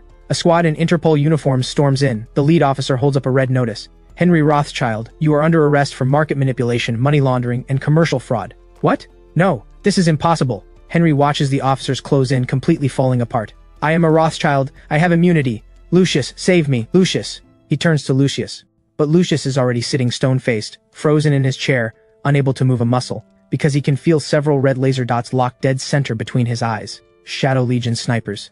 Take him away. Nathan waves his hand. Henry is dragged out like a dead dog. The dragon head remains on stage. Nathan walks up, lifting the heavy bronze dragon head with one hand. War trophy? Nathan looks out at the stunned foreign capitalists, his voice booming like thunder. From today on, the tables have turned. Everything that belongs to us I will take back, one by one, whether I buy it or take it by force. The crowd below explodes with thunderous applause and cheering. Countless businessmen weep openly. In this moment, a century of suppressed humiliation finally pours out. Serena gazes at the man on stage, radiant with power. Her eyes are filled with devotion. This is her man, taking on the world single-handedly and winning. But right as the room celebrates, a system alert unlike any before rings in Nathan's head. Detected. Player has completed the Crush the Old Capital achievement. System performing ultimate upgrade. Upgrade complete. Ultra-rich system 3.0. Plane sovereign mode activated. New features unlocked. Plane store, no longer limited to Earth technology. Level 1 cosmic civilization tech now available. Antimatter energy. Gene lock serum. Spatial folding tech. Sovereign domain. Absolute authority to modify the laws of physics within 100 meters of the player. Gravity doubling. Time freeze, 1 second. Final mission initiated. Global purge of the old order. Nathan's eyes blaze with intensity as he reads the new abilities. So much energy leaking from his body that the air around him ripples visibly. Plane sovereign. Just then, Lucius suddenly rises to his feet. He looks at Nathan not with fear, but with a twisted smile. Nathan. Bravo. Truly bravo. Lucius claps slowly as he approaches. So the rumors are true. You really do have that thing. We were planning to let you live, use you as a money printing tool. But now, you have grown beyond control. Lucius pulls out a black remote control. Know what this is? This entire Caesar Palace cruise ship has been rigged with 3 tons of liquid explosives. One press, and no matter how much money you have, no matter what black tech you possess, everything turns to ash in an instant. Nathan, hand over the system. Or let every elite on the ship, including the woman you love, go down with you. The cheering dies instantly. Serena goes pale. You are insane, Lucius. There are hundreds of innocent people on this ship. Lucius throws his head back in laughter. Greatness demands sacrifice. As long as I get the ultra-rich system, a few hundred lives is nothing. Even 10,000 would be worth it. Nathan, get on your knees. Strip the system out of yourself. Or I press it. Lucius rests his finger on the red button. Nathan looks at him like a clown putting on a show. Time freeze. Nathan whispers 4 words. Sovereign domain activated. Time freeze. 1 second. The entire world drains to gray. Spit frozen in midair. Terrified faces locked in place. The ocean waves suspended. Even Lucius's finger, mid-press, completely frozen in time. In that instant, Nathan moves. He strolls over to Lucius as casually as if walking through a garden, plucks the remote from his hand, then flips his wrist and slaps Lucius clean across the face. Time snaps back. Lucius blinks. The remote is gone. Then half his face erupts in searing pain. He spins on the spot like a top, 3 full rotations. Teeth fly out mixed with blood. Lucius clutches his face and stares in horror at Nathan, standing a few meters away, casually tossing the remote up and down. What are you, human or ghost? How did you do that? What just happened? Nathan crushes the remote in his fist. Fragments rain to the floor. I told you, within this domain, I am God. Nathan walks up to Lucius, looking down at this man who once thought he was untouchable. It is time for the Liu family to take their final bow. This ship will not sink tonight, but the Liu family ship, already at the bottom of the ocean. Tonight's gala continues. But the next act is a trial, colluding with foreign powers. Attempted murder, planting bombs in a public venue. Evidence confirmed. Dragon 1, throw him overboard. Yes, sir. Nathan, you would not dare. I am part of the Liu family. My brother is... Splash. A massive body of water swallows Lucius whole, ending every last one of his threats. The water is freezing. Bottomless. Just like Nathan's eyes right now. He looks north. The Liu family's last card has been played. Next stop, the capital, to collect the biggest debt of all. Serena walks to his side, gripping his hand tightly. Her palms are still trembling, but her eyes are steel. I am going with you. Nathan squeezes her hand back, looking at the dragon head that symbolizes sovereignty. Good. What we are going to take back is not just justice, it is also a new era that belongs to us. Late autumn in the capital, bleak and biting. At the foot of the western hills sits the Liu family estate. This compound has witnessed the rise and fall of 3 dynasties, standing firm through countless power struggles. A colossus that never fell. But today, an unprecedented wave of fear hangs over it. The sky is choked with dark clouds, so low they seem close enough to touch. Inside the Liu family's main hall, the Hall of Loyalty, the tension is suffocating. The current patriarch, the man whose every footstep once made the capital tremble, old Magnus, now sits in his grand oak chair, but the 2 walnut balls he has been spinning for half a lifetime have been crushed to dust in his grip. Kneeling before him is Landon, who just fled back home. On both sides of the hall sit 7 or 8 men with restrained auras, their temples bulging with power. These men are the Liu family's deepest reserve, the 18 masters, every single one a grandmaster of ancient martial arts. Grandfather, Uncle Lucius was thrown into the river to feed the fish. Landon is still shaking uncontrollably. Magnus swings his cane down. Worthless fool, boosting the enemy's morale and crushing our own. Magnus rises. Though well past 80, the killing intent forged through mountains of corpses still makes the blood run cold. Sorcery? There is no such thing as sorcery. It is just some unknown advanced technology. He scans the room, his eyes sharp as a hawk's. The Liu family has stood in this capital for 100 years. We have weathered every storm. Not even the invasion of 8 nations a century ago could bring us down. What makes this upstart think he can? Hear my command. Magnus slams his cane. The floor tiles crack on impact. Activate the Skynet defense grid. The laser defense array we bought from Blackwater for 20 billion. It can intercept cruise missiles. All masters hear me. Hold the inner courtyard. If that man takes 1 step through our gates, kill on sight. A flash of mad resolve crosses Magnus's eyes. Release the thing from the forbidden zone. If he wants to play with inhuman methods, I will show him what a real monster looks like. At the mention of the thing, every one of the 8 grandmasters changes expression at once, their eyes filled with deep unease, even fear. Right then, a deep rumble rolls across the sky above, but it sounds nothing like natural thunder. It is more like a massive engine compressing the atmosphere at low altitude, creating a sonic boom. Everyone in the Liu estate instinctively rushes outside and looks up. The next second, every single pupil contracts. The thick storm clouds above are ripped open as if by a giant invisible hand. A jet-black vessel, shaped like a drawn sword, hovers silently above the Liu compound. It blots out the sky, casting a massive shadow over every soul below. No propellers, no jet engines. It just hangs there, motionless, defying every law of physics. This is the Skyfall, the interstellar shuttle redeemed from the system store. Budget edition. Sure, it is the budget model, but for intimidating primitives on Earth, it is more than enough. What is that? Landon collapses to the ground, a puddle forming beneath him. He is Nathan's weapon. He is an alien. He really is an alien. Magnus's hands are shaking too, but he forces out one last breath and screams into the radio. Air defense team, open fire. Shoot it down. The decorative rock formations around the compound crack open, revealing 4 sci-fi laser turrets and 6 surface-to-air missile launchers. Fire erupts skyward. 6 heat-seeking missiles streak upward, trailing long tails of fire screaming toward the black warship. 4 high-energy laser beams follow, slicing through the air like the blades of death itself, aimed at the ship's belly. This is the Liu family's last stand. Enough firepower to destroy a modern armored division. And yet, in the face of this apocalyptic barrage, the black ship does not even raise its shields. A faint blue glow appears at the bow. System command, activate physics override. Kinetic nullification. Something impossible happens. The 6 missiles, screaming in at 3 times the speed of sound, suddenly lose all momentum 100 meters from the ship, like fireworks running out of fuel. They hang for a split second, then plummet straight down. The missiles crash into the courtyard, the gardens, the koi pond. The explosions swallow the Liu family's entire air defense system. As for the 4 laser beams, they hit the ship's hull like flashlights bouncing off a mirror, reflecting straight back. The 4 laser turrets are instantly melted into pools of molten iron by their own beams. In a single exchange, the Liu family's $20 billion defense line destroys itself. The smoke clears.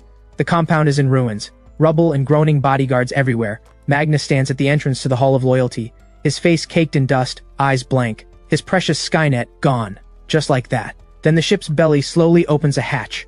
2 figures leap from 1,000 meters up. No parachute, no glider. Pure free fall. They are insane. That is suicide, one of the masters screams. But 10 meters from the ground, the 2 figures suddenly defy inertia, decelerate, and land softly on the earth without raising a speck of dust. Nathan and Serena. Nathan wears a black overcoat, the same casual suit he wore back in River City underneath. Serena is in a sharp white tactical suit, carrying the case that holds the dragon head. The 2 stand side by side in the center of the ruined compound, like a pair of gods descending to the mortal world. Magnus. Nice to finally meet you. Nathan looks up at Magnus on the steps above, the old man seeming to have aged a decade in an instant. Nathan's lips curl into a faint smile. Not a bad entrance, huh? Magnus points at Nathan, choking on a mouthful of blood. Nathan, this is the capital. You dare use heavy weapons on a private residence? This is treason. Attack? Nathan shrugs. Oops, It was clearly your Liu family hoarding illegal weapons. Mishandled them and blew yourselves up. I am just a concerned citizen who rushed over to help. Nathan snaps his fingers. Dragon 1, send the footage to the security bureau. Yes, sir. Dragon 1's voice rings through the air. Everything that just happened has already been recorded by the ship's holographic cameras. Indeed, the Liu family fired first, then their own missiles fell and blew up their own base. Nathan did not even lift a finger. You are shameless, Magnus shakes with rage. Compared to what the Liu family has done, I have barely scratched the surface. Nathan's expression turns cold. He steps forward. Masters, kill him, Magnus screams. The 8 grandmasters who had been watching exchange glances. Nathan's entrance was terrifying, sure. But as warriors, their pride refuses to believe any mortal is truly unkillable. Boy, do not get cocky. Iron Sand Palm, a hulking elder roars, shatters the ground beneath his feet and rockets toward Nathan like a cannonball. 2 palms black as iron, trailing a gust of death, slam down toward Nathan's skull. A strike that could split stone. Nathan does not even glance at him. System ability, gravity amplification, 100 times, kneel. Nathan whispers 2 words. The Grandmaster, still midair, is suddenly crushed by an invisible mountain. No resistance, no chance. His entire body slams into the earth with horrifying force. Not a kneel. A crash. His kneecaps shatter instantly. The ground caves into a crater. He is flattened at the bottom like a sticker pressed into concrete, knocked out cold. Dead silence. The remaining 7 Grandmasters screech to a halt, staring at the scene in pure horror. His word becomes law. What kind of power is that? Is he some kind of god? Anyone else? Nathan scans the group. I do not mind turning this place into a morgue. The 7 Grandmasters look at each other, then as if on cue, all step backward. And then they turn and run.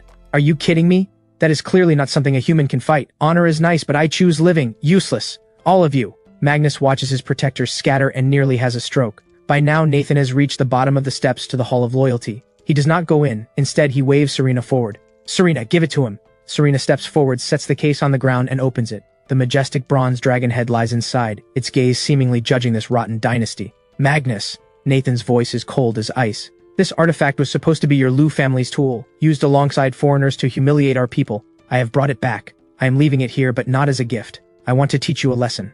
Nathan climbs 1 step, staring Magnus down. Dragons are meant to be honored, not sold. The Liu family does not deserve to live in this house. Magnus looks at the dragon head, then at Nathan closing in. The fear in his eyes finally twists into desperate madness. Fine! Magnus lets out an owl-like shriek of laughter. Nathan, you think you have won? You think your technology makes you invincible? You do not know the truth about this world. Magnus rips a black bone whistle from his jacket, covered in eerie symbols, and blows it hard. A piercing, inhuman shriek tears through the mountain behind the estate. The ground begins to shake. A nauseating stench of rot pours out from the forbidden zone. A monstrous roar shakes the heavens. The rear wall collapses, and a creature, over 10 feet tall, covered in black scales with blood-red eyes, charges out on all fours like a runaway tank. Wherever it passes, plants wither and stone corrodes. Serena's face changes.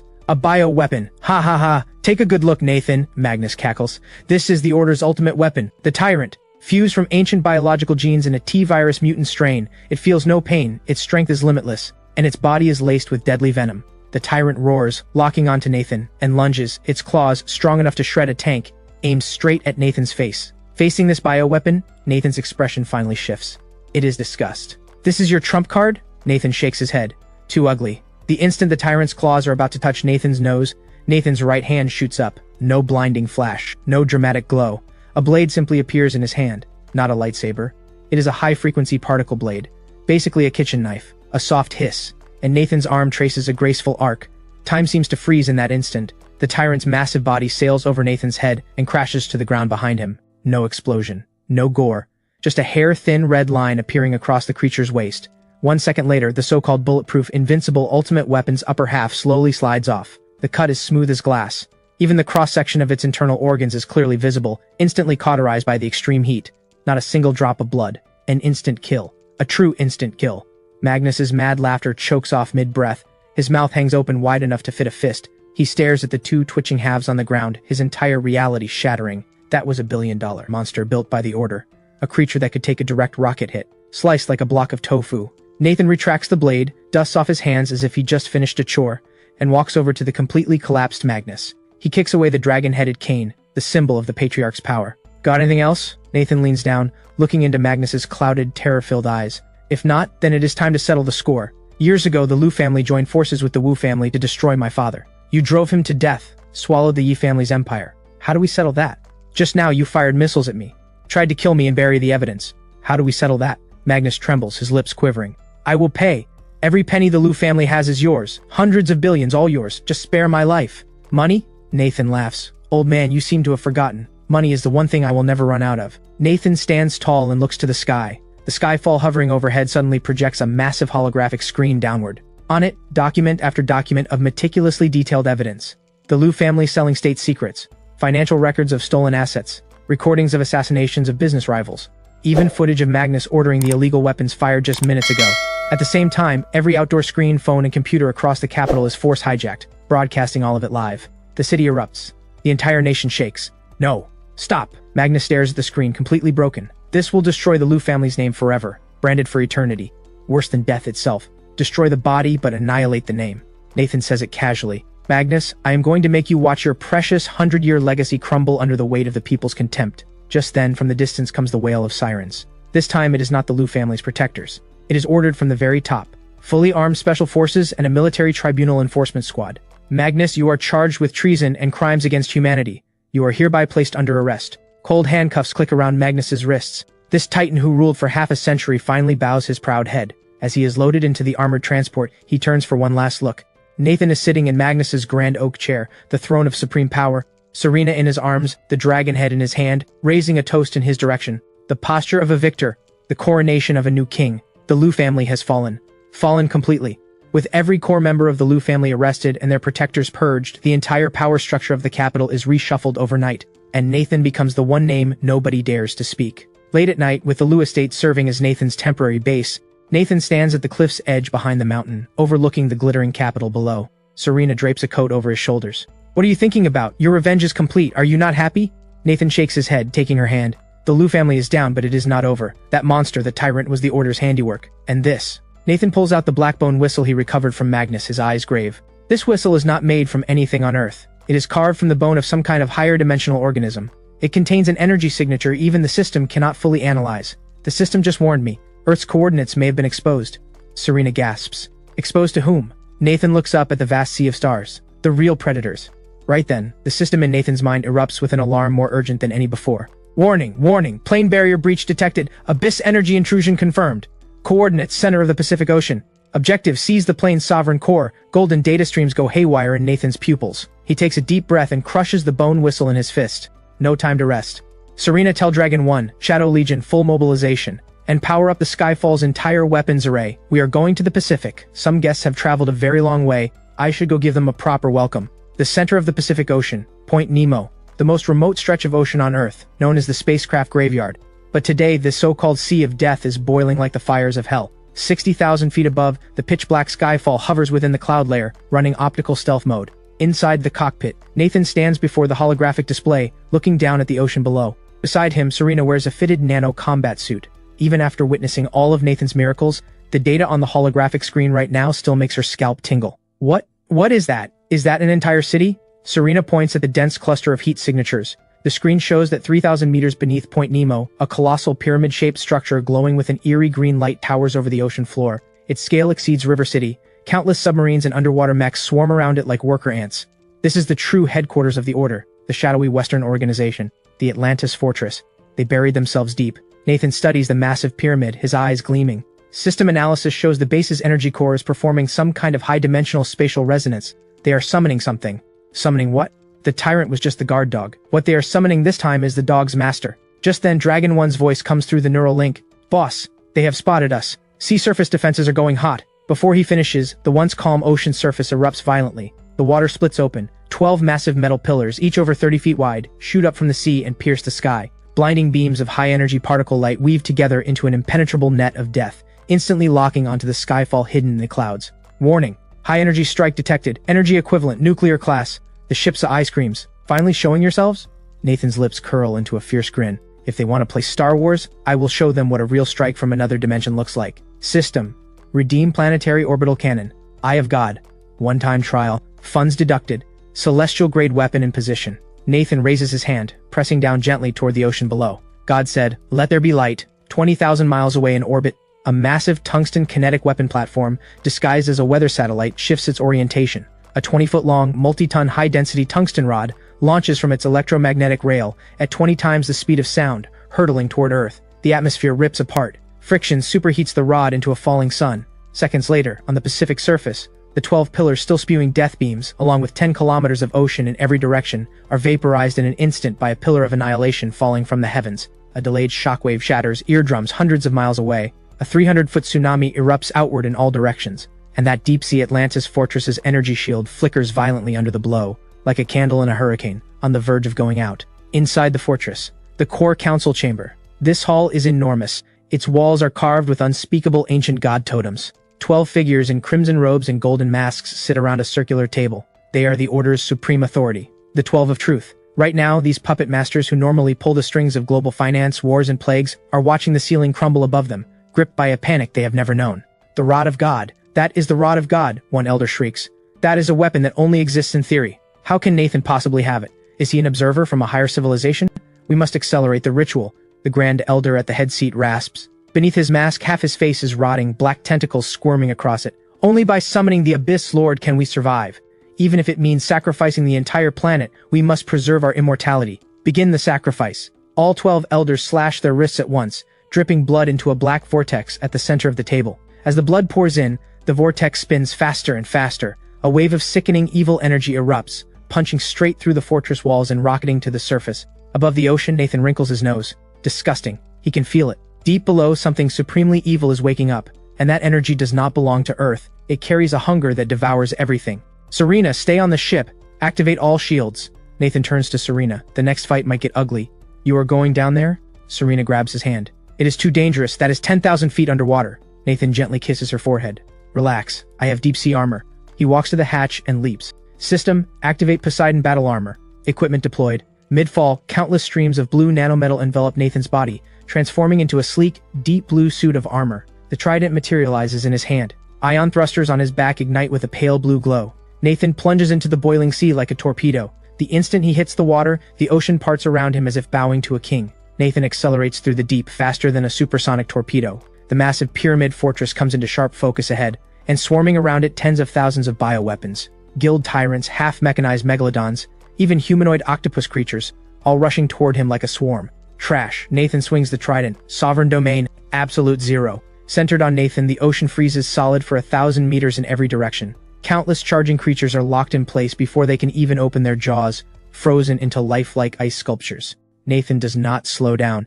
He smashes through the ice statues, slamming into the fortress energy shield like a meteor. The tip of the trident erupts with blinding golden light. Antimatter annihilation energy. The supposedly indestructible shield pops like a soap bubble. Nathan's momentum carries him straight through the outer wall, crashing into the core council chamber. The dust settles. Nathan walks out of the rubble, trident in hand.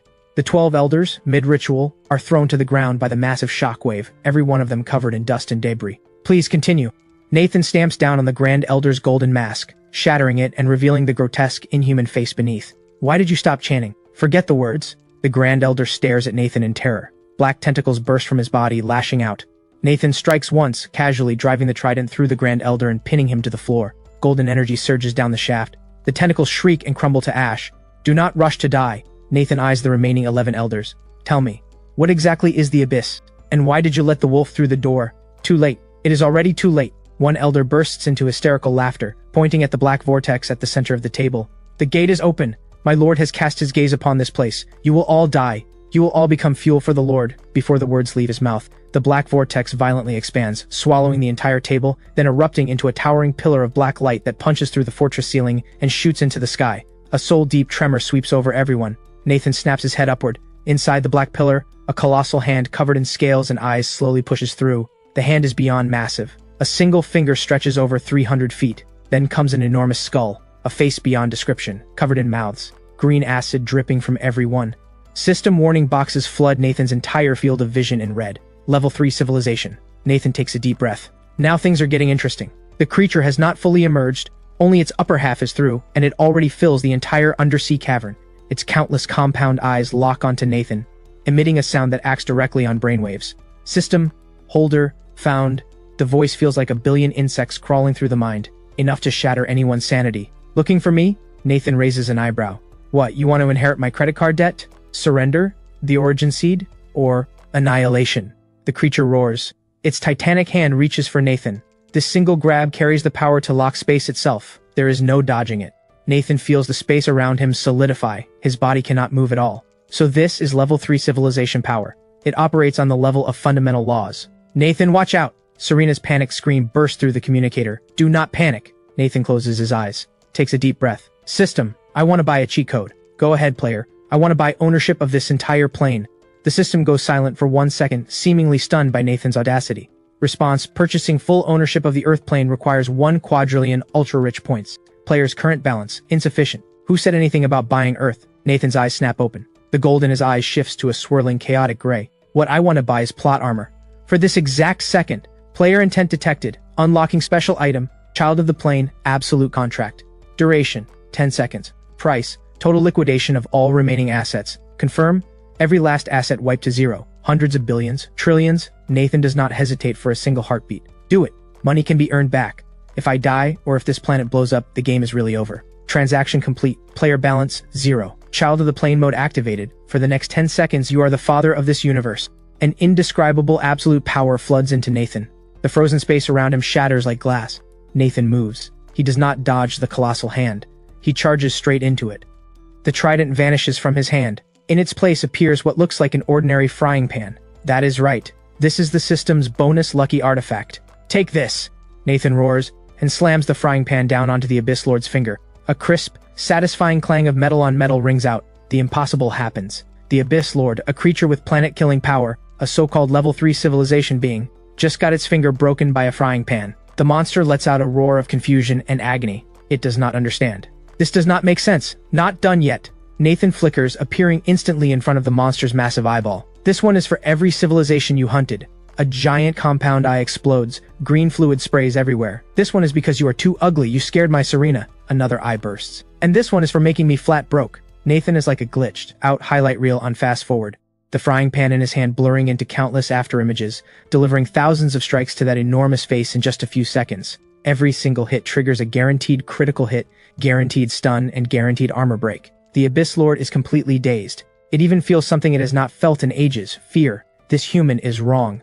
This power operates above the rules. This is a causality strike. Go back where you came from. In the final moment, Nathan leaps high into the air, puts everything he has into one last swing, and smashes the pan straight onto the monster's forehead. Get out of here! The Abyss Lord's colossal body is actually hammered back into the black vortex by that single blow. I will return. The monster howls in fury, but its body tumbles uncontrollably into the abyss. Before the vortex can close, Nathan pulls out a dimensional collapse foil, light edition, redeemed from the system store. It is a small sheet of paper with a goofy face drawn on it. Here is a parting gift. Something fun for the ride home. Nathan casually flicks the paper into the vortex. Goodbye. The vortex contracts violently. Under the foil's effect, space begins to collapse and flatten, and the gateway to the abyss instantly becomes a painting, a flat oil canvas floating in the void. With the monster's terrified face frozen inside it, everything goes still. Child of the plane mode ended. Congratulations, player. Godslayer achievement unlocked. Current balance, 0. Nathan floats in the empty ruins of the sea floor, surrounded by wreckage and the 12 shattered corpses of the elders. He pats his pockets. Really, not a single cent left. He cannot even afford a cab back to River City. Impulse is the real devil. Nathan sighs. Just then, a submersible glides toward him. It is Serena, piloting the Skyfall's escape pod, coming down to pick him up. The hatch opens. Serena swims out without hesitation and throws her arms around Nathan. We won. We won? Yeah, we won. Nathan gives a bitter smile. But Serena, I have some bad news. What? Serena looks at him anxiously. I am bankrupt, completely flat broke, a genuine pauper. Serena blinks, then bursts out laughing. She cups Nathan's face underwater and kisses him. That is okay, you took care of me before. Now it is my turn. Have you forgotten? I am the chairman of Wu Corporation, Shen Group, and Atlantic Union Bank. Nathan laughs too. Looks like I am going to be living off my wife for good. The two rise to the surface and see the sunlight they had been missing. The Pacific is calm again, but Nathan knows this is only a temporary peace. The Abyss Lord's parting words and the system's hints about the origin seed all point to something much bigger. What is the system really? Why are these higher beings fighting over it? Detected, player has completed phase 2, all combat missions. Ultimate mission activated, origin of the system. Player, proceed to the Valley of Death in the Kunlun Mountains. There you will find the remains of the previous system player. Nathan stares at the virtual panel, his eyes narrowing. The previous player's remains. So this story does not end with a simple zero-to-hero tale. It is a plan that spans 10,000 years. Serena, let us go home and get ready. Nathan looks toward the distant horizon. It is time for the final chapter. Time to uncover the truth behind everything. The Valley of Death, Kunlun Mountains, known as the Gates of Hell. Year-round lightning storms, extreme magnetic distortion. For centuries, countless herders and explorers have perished here, their bones never recovered. But today, the thunder here is more violent than ever before. A bolt of purple lightning tears the sky apart, striking the snow-covered valley floor. A pitch-black warship, the Skyfall, ignores the lightning that could vaporize a tank, descending like a mobile steel fortress into the heart of the valley. The hatch opens. Freezing wind howls. Nathan steps out, holding Serena's hand. Gone is the battle armor. He wears nothing but a simple black windbreaker, but those eyes are deeper than Kunlun's eternal ice. Is this the end? Serena looks at the scattered bones of livestock and feels a chill. It is the end. And the beginning. Nathan checks the system radar in his hand. The dot representing the origin seed is glowing red-hot on the screen. Its location directly beneath their feet. Let us dig. Yes, sir. The Shadow Legion, already on standby, deploys 2 massive laser drilling rigs and begins cutting into the enormous black rock formation at the valley floor. As the rock melts under extreme heat, an astonishing secret emerges. It is not rock at all. It is an ancient, majestic bronze starship, buried underground for untold millennia. Its design is archaic yet grand, its surface engraved with intricate ancient thundercloud patterns. The bow is shaped like a fierce dragon head. Despite ages of erosion, it still radiates a suffocating imperial aura. This style, it is from the Qin dynasty. Could the legends of the first emperor be more than just legends? Nathan takes a deep breath and pulls Serena through the opening. Welcome to the first emperor's command vessel. The interior is not the darkness they expected. The moment Nathan steps into the main control room, countless eternal lamps, actually fusion cold light lamps, flicker to life. At the center of the hall stands a throne forged from black gold. Upon the throne sits a skeleton draped in a black dragon robe. Even as bare bones, he still holds his sword hand pressed to the blade, his gaze fixed upon the heavens. The sheer aura of supremacy, the ambition that conquered all, transcends 2,000 years and still makes you want to kneel. Before the skeleton floats a crystal emitting a soft white glow. The origin seed. System. Is this your previous player? Nathan asks softly. Yes. The system's cold mechanical voice for the first time carries a trace of human sorrow. Previous player, Yingzheng. Codename, Dragon Prime. System version, 1.0. Civilization War. Cause of death. To repel the first wave of the Abyss invasion, he exhausted every system point, overdrew his own life force, and activated the 9 provinces barrier, also known as the Great Wall Orbital Defense Grid. He died from total depletion. Nathan stands in solemn respect. So the Great Wall was never just built to keep out invaders from the north, it was built to defend against the hunters from above. Just then, the origin seed begins to vibrate. A holographic image projects from the skeleton. It is a commanding middle-aged man. Though only a projection, those eyes seem to pierce through time itself. A solemn, powerful voice echoes through the hall, carrying the weight of ancient authority. By the time you see this message, I will be long gone. I united 6 kingdoms. I standardized the written word. I unified the roads. I believed I could bring eternal peace to this land. But there were heavens beyond our heavens. Those greedy predators, the Abyss, they coveted Earth's coordinates. I poured every ounce of national power into building the 12 Titans, giant battle mechs, and constructing the Great Wall railgun array. I drove them back, but I knew they would return. I left behind the origin seed. It holds my unfinished ambitions and my final legacy. If you are someone who carries the world in your heart, then merge with it. Guard this beautiful land in my place. The image fades. Nathan is silent for a long time. Then he steps forward, reaches out, and grips the origin seed. Nathan's eyes burn with resolve. The war you could not finish. I will fight it. The money you could not spend, I will spend it for you. The origin seed dissolves into Nathan's palm. A torrent of information floods his mind. The memories of Yingzheng.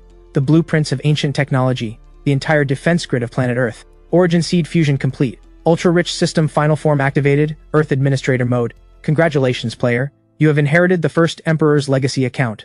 Current balance, beyond numerical value. Because what you have inherited is the fortune of the Empire. 5,000 years of history and destiny. At the very moment Nathan merges with the origin seed, the world outside erupts in chaos. The sky over Kunlun collapses. Not the small cracks from before, but the entire sky turning blood red. Countless enormous black warships pour through dimensional rifts like a swarm of locusts. This is the Abyss civilization's main battle fleet. They have finally locked onto Earth's coordinates and launched the full invasion. Warning, warning, planet-killing strike detected. Enemy count 100,000 vessels. Estimated time to Earth destruction 10 minutes. Serena stares at the alarm on her wrist, her face white. Nathan, can we really hold them off this time? That is 100,000 starships. Nathan slowly opens his eyes. His pupils have turned completely gold. The authority of the administrator. He glances at his personal account, still at 0, then looks at the legacy account on the system panel, shimmering with a golden dragon emblem. Nathan smiles. A smile of absolute, unshakable confidence. Why wait? The ancestors left me an inheritance. That means they want me to go all out. Nathan takes Serena's hand and walks out of the ancient ship. Standing at the highest point of the Valley of Death, facing the sky-darkening alien armada bearing down, he raises his hand and snaps his fingers toward the heavens. System, I want to make a purchase. Go ahead, player. I want to buy back this chapter of history. Awaken the 12 Titans. Awaken the Great Wall railgun array. Awaken the million-strong Ghost Legion. Payment method. 5,000 years of the Empire's national fortune. Payment confirmed. Awakening now. The next second, the entire land erupts. At the first emperor's tomb near Xi'an, the earth shakes violently. The burial mound explodes. These are not clay statues. The clay shells of tens of thousands of terracotta warriors crack and fall away, revealing gleaming nanometal bodies underneath. Their eyes ignite with red light. The bronze swords in their hands flash into plasma-charged blades. An earth-shattering war cry shakes the heavens as a million machine warriors launch skyward. At the same time, west of Xianyang, 12 colossal figures, each towering over half a mile tall, burst from the earth. Every single one radiates energy on par with a nuclear reactor. Wielding massive axes and halberds, they rise like ancient war gods reborn. But the most stunning sight is the Great Wall. That ancient structure stretching thousands of miles now blazes with brilliant golden light. The bricks crumble away, revealing beneath them a superconducting railgun array hidden for 2,000 years. What is this? In the sky, the Abyss Fleet commander stares at the planet suddenly roaring to life below, his hands frozen stiff with terror. Who gave you permission to look down upon my domain? Nathan's voice, amplified through the origin seed, thunders across the entire globe and detonates inside the mind of every single alien. With one sweep of his hand, the Great Wall transforms into a colossal golden dragon. Countless antimatter beams surge skyward, vaporizing the first wave of alien warships in an instant. The 12 Titans leap into the clouds, their titanic weapons cleaving through mile-long motherships with every swing.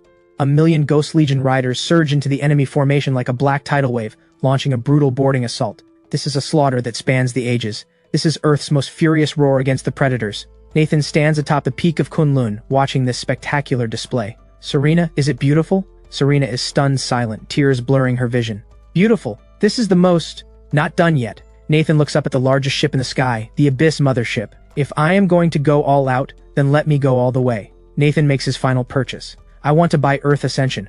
Push this planet to level 4 civilization. Payment confirmed. Consuming all remaining national fortune.